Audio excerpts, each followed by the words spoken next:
Hello again, Dinosaur fans. So, I'm going to give my fully digested, spoiler-filled review of the end of Oak Street after having seen it in theaters twice now. So make sure you're either okay with me spoiling the whole movie, or ideally that you've already watched it. I really think I enjoyed it better the second time, in part because the theater crowd was quieter, but I was also able to notice more background details. I think I can confidently say this movie falls under the umbrella of horror.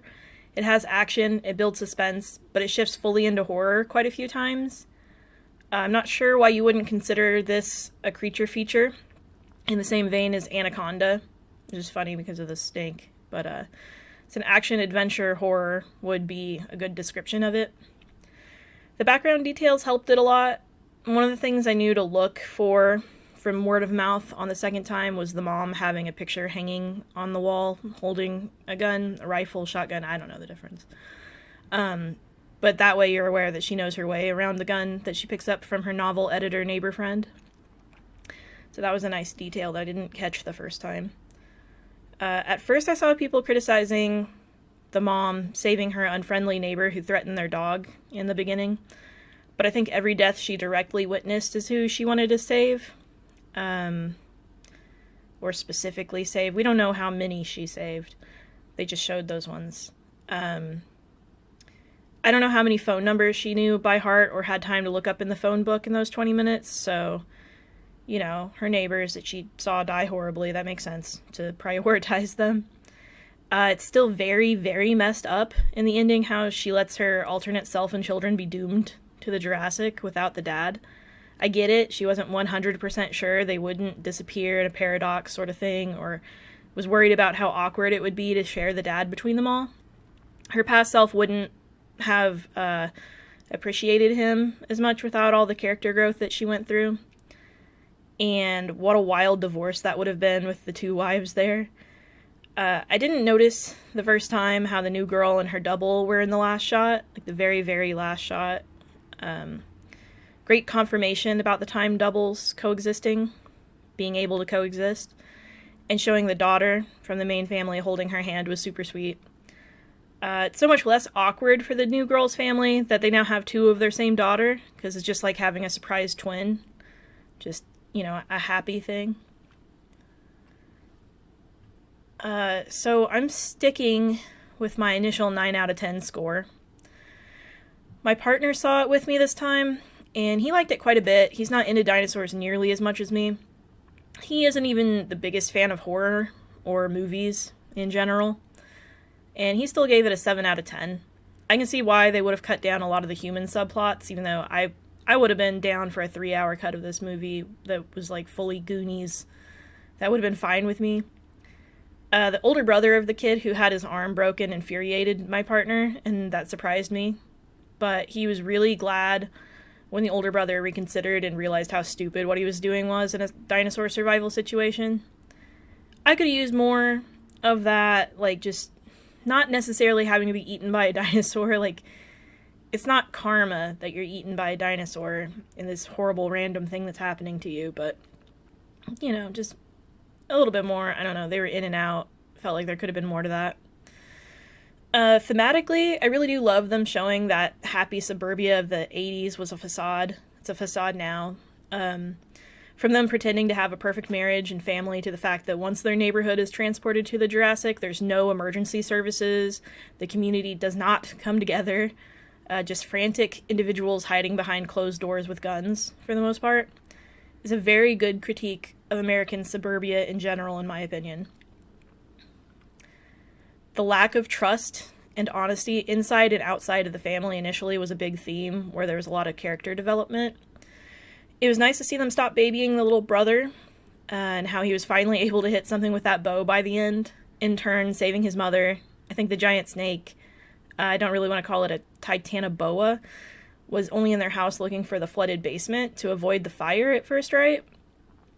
The flooded basement didn't really have much of a payoff outside of destroying the mom's writing in the final movie. It felt like more should happen. I thought more would happen.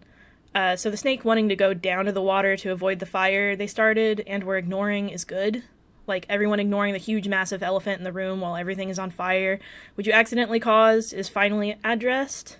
Even, it's a snake, not an elephant, but it gets addressed wonderfully. I loved all the stabbing. It was just very primal. It's what I want from a movie.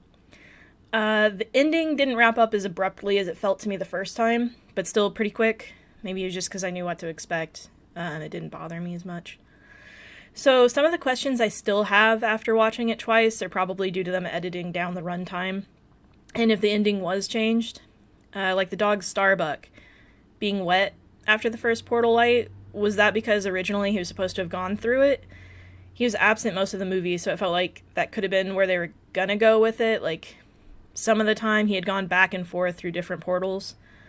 I don't think they could do that in the movie we ended up with, since there seems to be more of a, like, parallel universe for each portal to avoid paradoxes. That's why, like, they could go back in time without the dad, but the dad's still there. It's like, it's a whole different universe to protect the timeline. Very multiverse theory, whatever. But the portals themselves, they connect not only 2 points in time, but to different points in space, right? Sometimes. Or was it just confusing as to what each portal was showing because it, like, magnifies it? Like, when they went through the one at the end, and they were in that lady's swimming pool, did I just miss the swimming pool being under that tree before they jumped through? I didn't see it, but, maybe that's what a third watch is for. I think I heard originally that the ending was going to have them go through a portal and end up in pioneer times or something, like early settlers.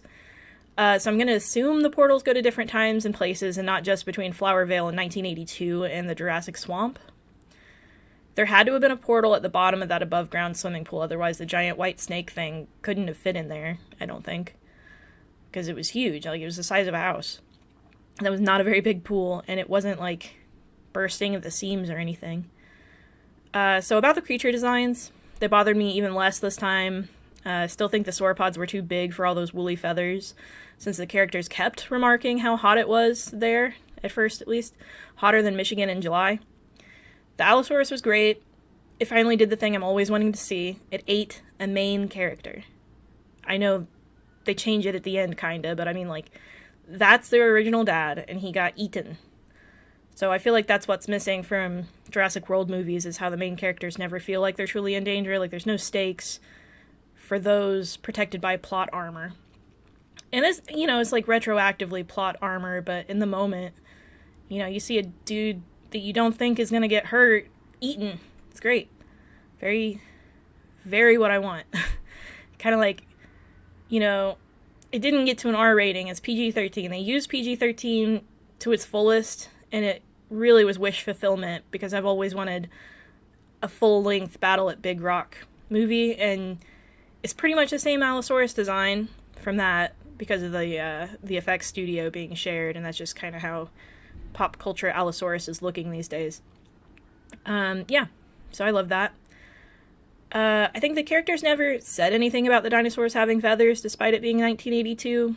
Probably partially because they didn't have the designs nailed down yet when they were writing the dialogue. They just had to be dinosaur enough to be recognized as dinosaurs, though. Like, people today will call big lizards or crocodiles dinosaurs. It's not a super far reach that someone would see fully feathered Coelophysis and instinctively know that it's a dinosaur. The Coelophysis were probably the best designed dinosaurs, though, and the smaller theropods were really good. I think they were probably juvenile Coelophysis after having drawn them. That's just the vibe that I'm getting now from the skull shape. I thought they were maybe like really wiry Compsognathus, or just like a juvenile hatchling theropod of something else, like even Allosaurus, but the skull shape is very juvenile Coelophysis. But the Coelophysis itself kind of seems mixed with a larger animal than Coelophysis that had crests, like a bigger Coelophysoid. I would say it's just an undiscovered species of Coelophysis. Most of the creatures were just off enough that you would have to assume that we haven't discovered them. Their exact species, at least. So I'd like a better look at the pterosaurs. They seem like they had the correct wing positioning, but they were digitigrade, like, standing up on their toes instead of flat-footed, which they should be flat-footed, but that's a funny combination to have the wings correct and then that. So speaking of really niche things that do bother me, I wish they wouldn't have had the dinosaur wrists pronating, like palm down, I wish they would have kept them neutral the whole time, which is the palms facing each other. I think they had moments where they were correct, but they animated them broken a lot of the time, which is just, you know, where pop culture still kind of is. It didn't bother me too much to enjoy the ride. It was all so much fun. I'm the biggest fan of dinosaurs, and I'm the biggest fan of horror, so I got both of them more or less this time, and it was great. It was very fun. Let me know what you thought about the movie. If there's anything that still feels like a plot hole or that you're not sure about, we can discuss it in the comments. I think we'd have fun doing that. I'd have fun. I just can't shut up about this movie, it feels like. I hope you have a great day, and don't get portaled to the Mesozoic. Like and subscribe if you want to see me draw some more dinosaurs, which I will do regardless, but if you want to see, please like and subscribe.